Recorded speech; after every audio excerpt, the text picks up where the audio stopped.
How's it going? So I started filming some video the other day and I was trying to get it done that night, but I was getting a little bit tired and delirious, and after looking at the video I could tell that you know I was just kind of scatterbrained. So wearing different clothes, I'm going to probably still use some of that video, so I don't have to reshoot it all.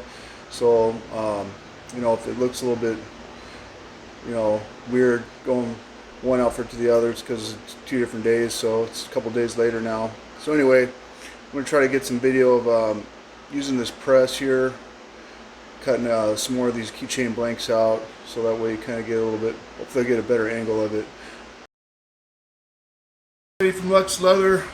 It's been a while since I made a video. My computer took a shit on me, and I'm busy with my day job. I'm a machinist by trade, so I've been working for a company called Nug Smasher, managing machine shop. I program the CNC machines. So I made this little, I don't know if you can see it, it's a little aluminum piece here. So what it's going to be is just keychains. I make these little keychains, bottle cap keychains. They got like beer bottle caps. I kind of bend them around and sew them in there. So anyway, I gave one to my boss, and being like he does, he beats the hell out of things, and it came apart, the little cap bent and started coming out, so I popped it out. So what I'm going to do is kind of do the same thing with this little key ring. Basically has a shape like this. You punch a hole and then you can put your cap in there. So I'm going to use this. I drilled a bunch of little holes 5mm apart, so I'm going to use those to stitch it in there, so that thing ain't never coming out. So these little key rings, I actually have a little clicker die that I use on my, I don't have an actual clicker press yet, but I just use a little Harbor Freight bench press thing I'll show you guys. And I use this clicker die. I bought this from Buckle Guy. It works pretty good. You can buy these at other places, kind of a standard key fob, but the Buckle Guy one, I like the shape of it, is what I wanted. So, and then I have a punch I bought off Amazon. It's a round punch. It's 1 inch, 1.16" diameter. It's perfect diameter for these bottle caps. So I'll show you that punch in a little bit. But so this little pattern, if you don't have a clicker die, this is what I was using before I got the clicker. I just used some plastic sheeting that you buy. I bought off Weaver Leather. It's that plastic pattern sheeting, but the stuff is real slippery, so what I did is I put cork on the other side, so when you're putting it down, you're doing your tracing it out, it doesn't slide around all over the place. Otherwise it's really hard to keep this thing still. So what I do is, or what I was doing when I was still using this, is I put it down and I would use my awl and go around and describe the line, then I would go and cut it. So anyway, that's something you can do if you just want to make a few of these, but I planned on making a bunch.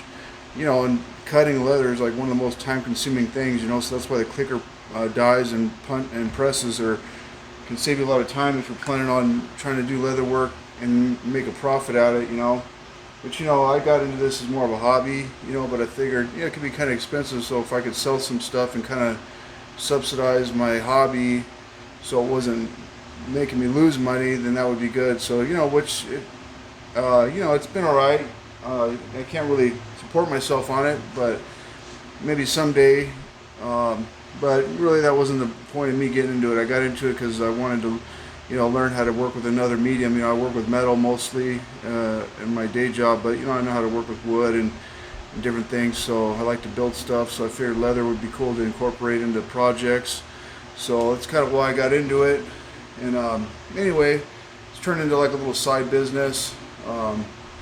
So let me go grab some stuff and I'll show you some of these other things you're going to use. I'm trying to get my, I don't really have like a camera stand for filming and stuff. I have this like little kind of cheesy tripod thing, but just trying to set up my camera. It's sometimes kind of a pain in the ass, and I don't really do a lot of these videos, so I'm not really professional at it. So this is my stand I'm using. I set up like in a little electronics, some little thing I've been kind of tinkering with electronic stuff, and so I have this little electronics workstation thing here. I'm moving this table around, trying to use it as a camera stand, trying to get this set up here. But so anyway, it's not like a I'm not going to win any Emmys for like cinematography with this, but you know, whatever. So this is the die I was talking about. I bought this on Amazon. You can buy, you know, I got the cheap one because honestly I bought some CS Osborne punches.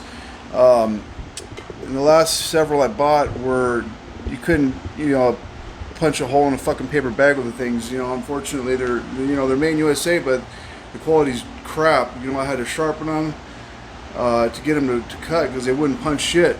So I just ended up buying this one, and actually the quality wasn't half bad. I mean, the thing was not very expensive. So it's 28 millimeters, but if you figured a 28 millimeters comes out to like a little over an inch, about 1/16. So it's actually like exactly the perfect size for punching that hole for these key rings. But so when I got this, I just took a file, diamond file that I had. Actually, I think I took a little bit of a burr on my Dremel first and kind of roughly got this a little bit more sharp because it, you know, wasn't very sharp at the beginning. And then the other thing I do is I kind of smooth out this bore here, so that when you punch, the piece that goes up inside here, your circle that gets cut out, doesn't get jammed. You want that to be able to flow through here and come out easily. Otherwise, the more holes you punch, when that builds up inside there, it gets harder to punch the holes because you got all these little pieces stuck inside there, you know. And it's more of an issue with smaller punches, you know, like 1/4 inch or 1/8 inch, whatever. So maybe one of these days I'll make a video about how I sharpen these, because I know some people, maybe they don't know how to do it, don't know what tools to use or whatever. I know there's some videos on YouTube, but some of them are kind of like long-winded, and other ones I don't think get into enough detail. But anyway, maybe you can make a comment down below if you think that's something you want to see. You know, I'm trying to get back on this video thing, trying to get back in the leather thing. Actually, I've been kind of not doing that much the past year, just here and there, just because, like I said, I've been busy with my day job, and so I'm trying to make more time and get back in the groove, you know. So anyway, so that's the punch. This is the press here. This is just a Harbor Freight special. Basically, the only thing as I did is I modified it to where this opening was bigger. I dropped this down, this thing to the height here, so that I could have a bigger opening here, because you know, when you start stacking your boards and stuff in here to place your work on, it kind of starts taking up room, and then you got your clicker die in here, so you kind of need a little bit of workspace. And the way it comes, normally this is up here more, and you don't have a lot of room, so I had to modify it a little bit to be able to get enough space in there. So I'm gonna go find my little boards and stuff to go in here and set that up, and I'll be right back. I had to change camera angles here. That other spot seems like a little bit of a pain, so I'm trying to get this set up here, take a little snack break. But trying to get this set up to where you guys can see it. Not like you kind of don't know what press does, I guess, but anyway. You gotta work. So basically here what I got, I just built this up. So this comes with some metal, these little metal things are supposed to be like a base. So I use these as kind of like a platform here, kind of give myself some height. And I got this piece of plywood. I put this like piece of rubber on it just to help keep things from sliding around. You don't really have to do that, it's just something. I have this rubber sheet, I have a bunch of it laying around, so I put it on there to kind of help keep things from moving around too much. I have these cutting boards. I bought these little small cutting boards. I use these kind of as little spacers and kind of support the work. Seems like it doesn't mark the leather too much, because sometimes when you're pressing this stuff down, you know, it can press against whatever surface your leather's sitting on, so you don't want it to leave indentations. You know, you got to kind of be mindful of that. So I use that. So here's the die. I'm just using I'm going to do a couple test pieces. I cut one just to kind of make sure this thing was going to cut. This is I'm going to brain fart right now, but shit, god damn it. So I had a little bit of a brain fart there. Now I remember why I stopped doing videos, man. These things are time consuming. It's very makes everything like 10 times more difficult. You know, probably could have been done with this keychain by now, but anyway, it's like already almost 10 o'clock at night, and I gotta get up at 3:30 in the morning, so probably not gonna get very much sleep tonight. Anyway, so I had a brain fart. I couldn't remember what this is called. It's a leather split. It's the piece they cut off the leather when they're making it thinner. So try to make sure you always get these. If you get leather cut and you have them split it, make sure you tell them, give them the splits, because it can be useful for some stuff. I mean, it's not, you know, best for making much stuff out of, but you know, if you got to test cut something, if you're making a pattern or something, you want to test it out with like a more, you know, some actual leather, and make sure the bends and creases and stuff are going to be kind of what you are planning. It's good to use, you know. It's a lot cheaper than using your good leather. So just gonna put this in here, put the clicker die. The other thing about the clicker dies is cool. You can kind of utilize more of your leather more efficiently. Even though right now the way I'm doing it, it's not much, but this is kind of just a piece of scrap anyway, so I don't really care. But you know, when you're laying out your cuts, you can really position it, or if you have an area of your hide that has maybe a scratch or imperfection that you don't want in your piece, you can position it pretty accurately and avoid those areas. You know, it's a little bit easier than trying to lay out, you know, with like a pattern or cutting it by hand. Just a little bit more convenient, you know. So I got this little cutting board under there, the plywood. I use usually this piece of plywood. It's not really the best, honestly. I could probably have something better, but this is just stuff I had laying around. The thing about these clicker dies is you want to make sure when you're putting pressure on them, even though you can kind of press, you know, a little bit on one side and a little bit on the other, you don't want to be like too crazy with it, because you can actually bend these things, you know, especially on a press like this, because it puts a lot of pressure. So you want to make sure that you're putting pretty even pressure on it. So I try to get it as center as, you know, as I can. I'm just putting a little piece of steel here, because when I press down this plywood, a lot of times the plywood starts to give way a little bit. So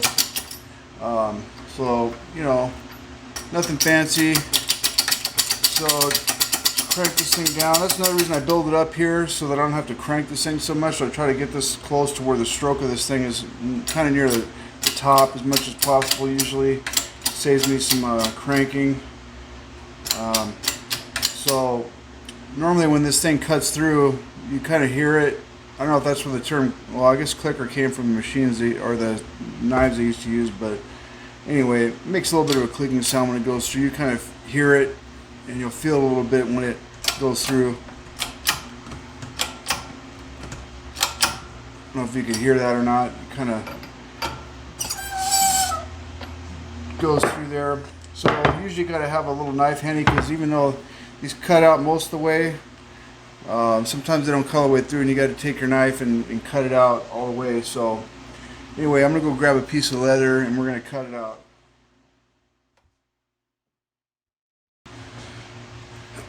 So I got some different leathers. I'm going to probably make several of these things. I made, I don't know, like 6 or 7 of those pieces. So I want to make several of these. You know, one's from my boss, like I said, and then, you know, I don't know, maybe the other ones, maybe they'll give them away on the Nug Smasher channel or something. I don't know what he wants to do with the extra ones, but, you know, maybe we'll do like a giveaway or something on a couple of them. So I'm going to make one at least out of this. I got this, this Wicked and Craig. A lot of leather I use is either Wicked and Craig or Herman Oak, but I got a lot of this Wicked and Craig in different colors. This red's pretty badass looking, you know, really nice leather. So I'm going to cut a piece with this. So I kind of cut this in a strip that's kind of just wide enough for the clicker die, just to make it easier, because that's one thing about this little press setup I got here, as opposed to like a actual, like one of those Mighty Wonder presses or something. You don't have a lot of room to maneuver your stuff in here, which is really the biggest drawback to doing it. Well, one of the drawbacks to doing it like this. There's a lot of drawbacks, really. It's just a cheap, it's like the minimum viable solution for trying to do this, you know, but it's definitely not ideal. You know, if you're just trying to do something on the cheap, then, you know, it works, but it's definitely not the best way. So you can see it's kind of Mickey Mouse the way I'm doing all this, but even though it doesn't seem like it saves time right now compared to hand cutting, it actually does when you start making several of these. Not only that, you get a little bit more consistency. It's kind of hard to cut these, you know, shapes that are very contoured like that. Trying to cut them, you know, it's really a pain in the ass, you know. So if you're doing one, okay, that's one thing, but if you got to do a bunch of them, you don't want to be doing it like, you know, by hand. It just gets old, you know. I know for me, cutting leather is one of the most, I mean, sometimes it's enjoyable, but most of the time it's more of a hassle, you know. So I would rather do, like, you know, stitching and stuff like that. Even the stitching kind of gets old after a while, depending on what you're doing. But so I got to make sure I get all the way through. So I got to do a couple strokes at it, because it looks like it. See, it cut it all the way through. Pops right out of there. You know, and you get a real nice, consistent thing. You know, it'd be hard to really cut this. You can cut it by hand, which I was doing, but you know, really I had to go and do a lot of sanding and stuff like that. So that's the other way you save time. You know, you could take this and not have to do any really edge work. You can use it as is like that, or if you want to go and burnish, which I'm going to do, and you know, it just saves you a lot of time that way. So it's definitely a worthwhile thing.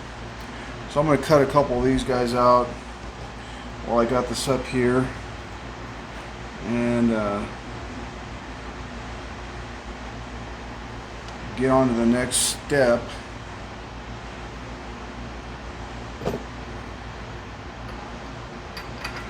Of course, this would be a lot easier if I wasn't setting up at this weird angle trying to get a camera view on it and everything else. That definitely adds to the complication factor of all this.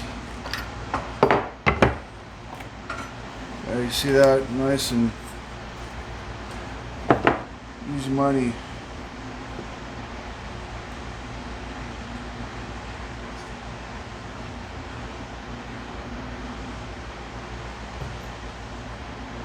Let's see.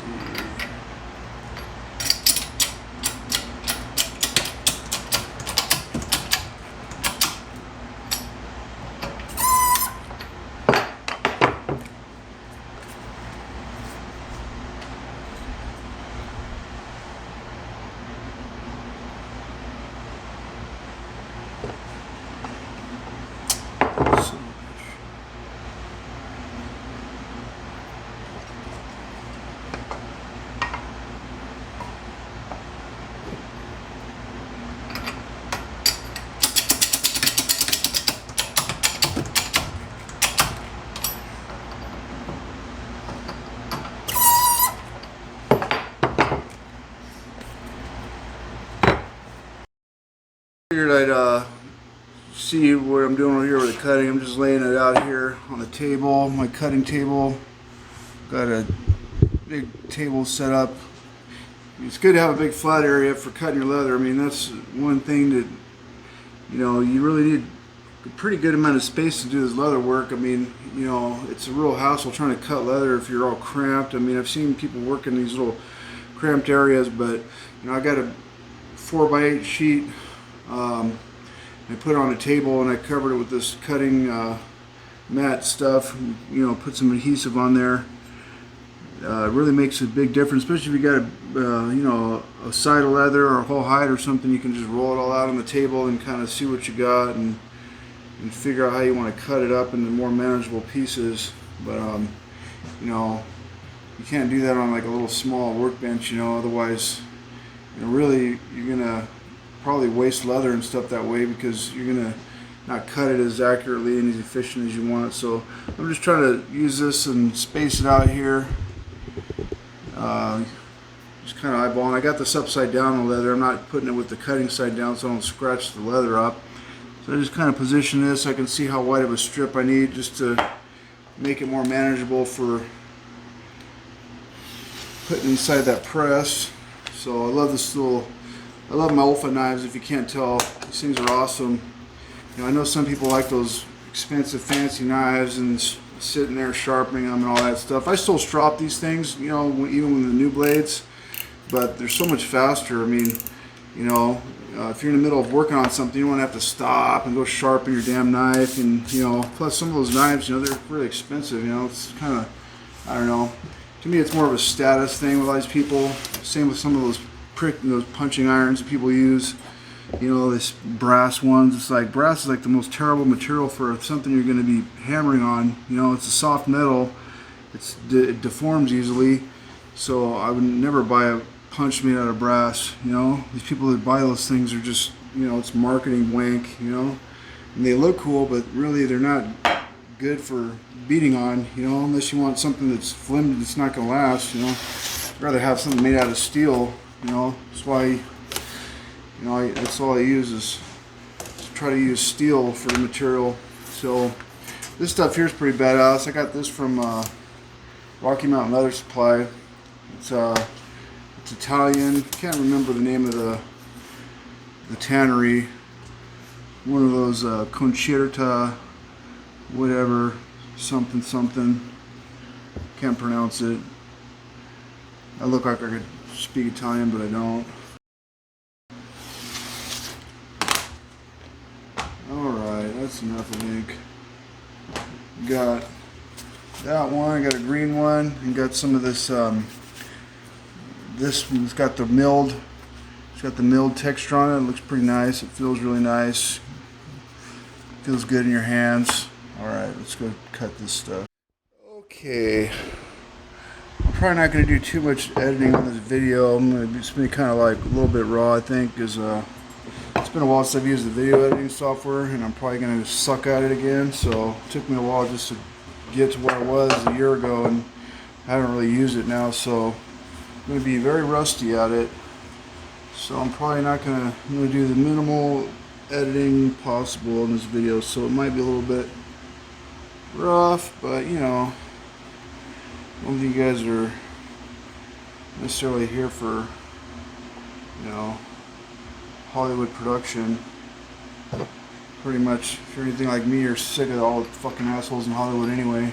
You know, can't even watch a fucking movie anymore because all these dickheads have screwed it up with all their stupid bullshit. Fucking. Anyway, enough about that.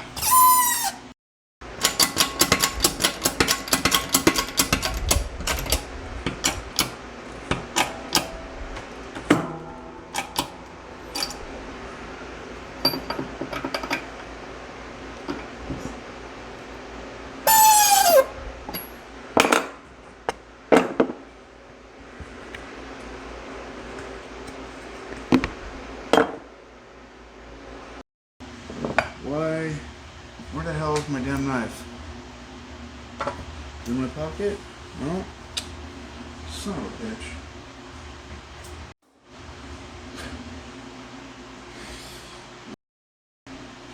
Oh my god. I swear. This stuff only happens when I'm doing a damn video. So I can freaking lose my mind. So another thing I like about the old fuzz is they're freaking high visibility with the yellow. It's like you can leave it and it could be. This was like sitting in there between a bunch of layers of leather. Luckily it was, you know, the yellow, orange, whatever. It was easy to see.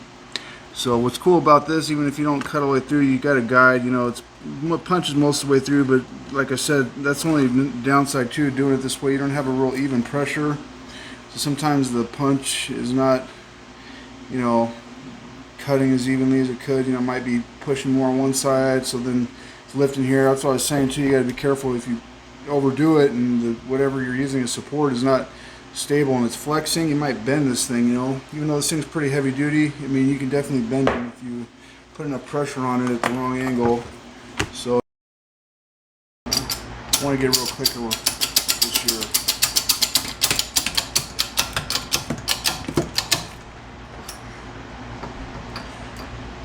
Make this a lot faster.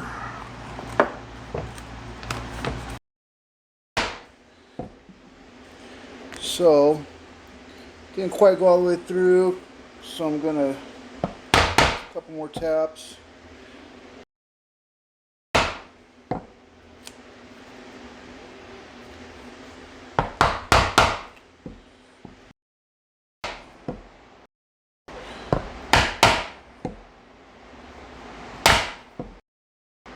So, I think I'm gonna go with the red one for the first one.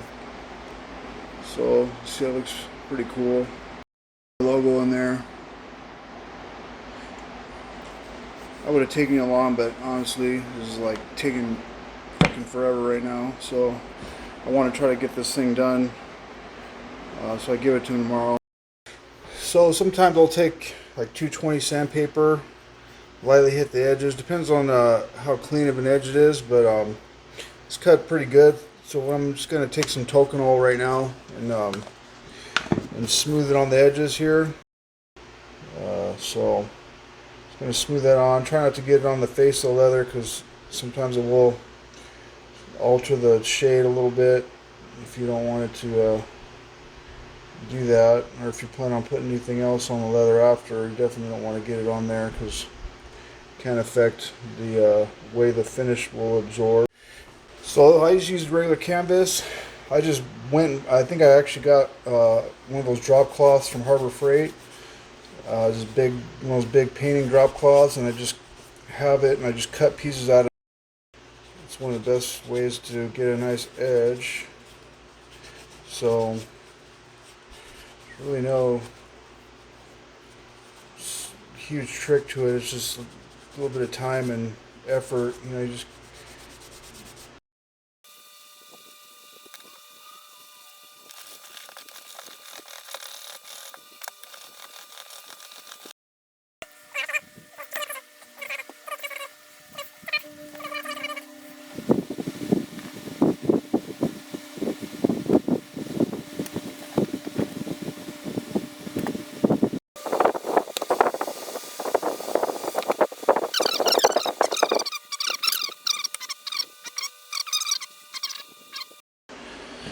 mark all these holes, and then I'll go back through with my punch and punch them all.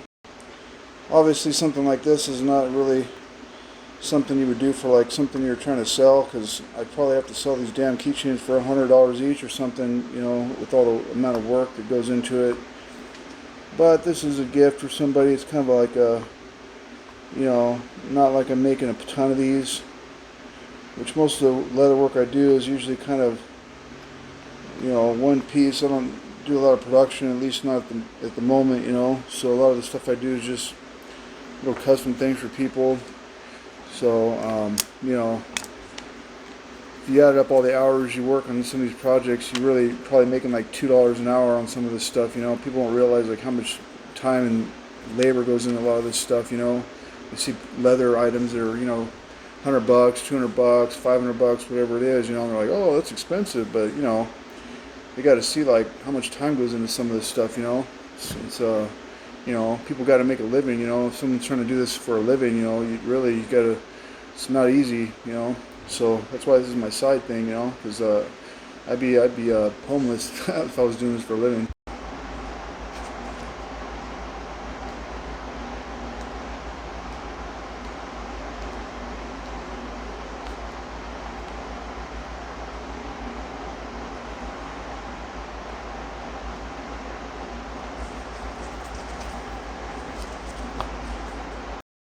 So I'm just using my marks as a guide here, just going around.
little better.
which appears to be the most reasonable of the teachings of any school or individual.